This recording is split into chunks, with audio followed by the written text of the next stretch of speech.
ಆತ್ಮಹತ್ಯೆ ಮಾಡಿಕೊಂಡು ಒಂದು ಡೆತ್ ನೋಟ್ ಒಂದಷ್ಟು ಹೆಸರುಗಳನ್ನು ಉಲ್ಲೇಖ ಮಾಡಿ ಡೆತ್ ನೋಟನ್ನು ಬರೆದಿದ್ರು. ಅದಕ್ಕೆ ಸಂಬಂಧಪಟ್ಟಂತೆ ನೀವು ದೂರು ಕೊಟ್ಟಿದ್ದೀರಾ, ಏನಂತ ದೂರು ಕೊಟ್ಟಿದ್ರಿ?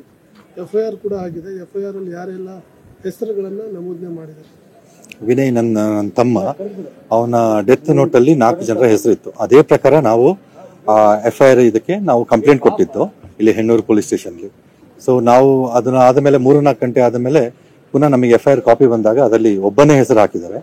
ಸೊ ನಾವು ನಮ್ಮ ರಿಕ್ವೆಸ್ಟ್ ಇದ್ದ ಪ್ರಕಾರ ಅವನ ಡೆತ್ ನೋಟ್ ಅಲ್ಲಿ ಯಾರು ಎಷ್ಟು ಜನ ಹೆಸರಿದ್ರು ಅದನ್ನ ಎಲ್ಲರ ಹೆಸರನ್ನ ಸೇರಿಸಬೇಕು ಅಂತ ನಾವು ಅದನ್ನ ರಿಕ್ವೆಸ್ಟ್ ಮಾಡ್ತಾ ಇದ್ದೀವಿ. ಈಗ ಪೋಸ್ಟ್ ಮಾರ್ಟಮ್ ಇಲ್ಲಿ ಬಾಡಿ ಇದು ಮಾಡ್ತಿದ್ದಾರೆ. ನಾವು ಪೋಸ್ಟ್ ಮಾರ್ಟಮ್ ಬಾಡಿ ತೆಗಿಬೇಕಾದ್ರೆ ಅವರ 4 ಜನ ಹೆಸರನ್ನು ನೀವು ಕೂಡಿಸಬೇಕು ಅಂತ ನಾವು ವಿನಂತಿ ಮಾಡ್ಕೊಳ್ತಾ ಇದ್ದೀವಿ. ಸರ್, ಪ್ರಮುಖವಾಗಿ ನೀವು ದೂರನ್ನ ಕೊಡುವಂತ ಸಂದರ್ಭದಲ್ಲಿ ಪರ್ಟಿಕ್ಯುಲರ್ ಇಂಥ ಹೆಸರುಗಳನ್ನ ನಮೂದನೆ ಮಾಡಿದ್ರೆ ಡೆತ್ ನೋಟ್ ಅಲ್ಲಿ ಇರುವಂತದ್ದು? ಹೌದು, ನಾವು ಅದೇ ಡೆತ್ ನೋಟ್ ನ ಯೂಸ್ ಮಾಡಿದೀವಿ. ಅದೇ ಡೆತ್ ನೋಟ್ ನ ಕಾಪಿ ಆಗಿ ಸಹ ನಾವು ಕೊಟ್ಟಿದ್ದೀವಿ ನಾವು ಅವರಿಗೆ ಪೊಲೀಸ್ ಇದರಲ್ಲಿ. ಯಾರ ಹೆಸರು ಮೆನ್ಷನ್ ಮಾಡಿದ್ರಿ? ಯಾರ್ಯಾರ ಮೇಲೆ FIR ಆಗ್ಬೇಕು ಅಂತ ನೀವು ಕಂಪ್ಲೇಂಟ್ ಕೊಟ್ಟಿದ್ರಿ? ಮುಖ್ಯವಾಗಿ ಅವರ ಹೆಸರೇನು?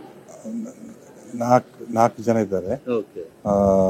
ನಾವು ಅದರಲ್ಲಿ ತೇನಿನ ಮಹೀನಾ, ಮತ್ತೆ ಇವರು ವಿರಾಜ್ಪೇಟೆ ಮತ್ತು ಮಡಿಕೇರಿ ಶಾಸಕರು, ಮತ್ತೆ ಪೊನ್ನಣ್ಣ ಮತ್ತೆ ಮಂತರಗೌಡ ಮತ್ತೆ ಹರೀಶ್ ಬೋಯ, 4 ಜನರ ಹೆಸರನ್ನು ಸಹ ನಾವು ಹಾಕಿದೀವಿ. ಅಂದ್ರೆ ಅವನ ಕಂಪ್ಲೇಂಟ್ನೇ ಅವನ ಏನ್ ಡೆತ್ ನೋಟ್ ಇತ್ತು ಅದನ್ನೇ ನಾವು ಹಾಕಿದೀವಿ ಅಷ್ಟೇ. ನಾವು ಇದರಲ್ಲಿ ಏನು ಇದು ಮಾಡಿಲ್ಲ, ಮ್ಯಾನಿಪುಲೇಷನ್ಸ್ ಅಥವಾ ಏನು ಮಾಡಿಲ್ಲ.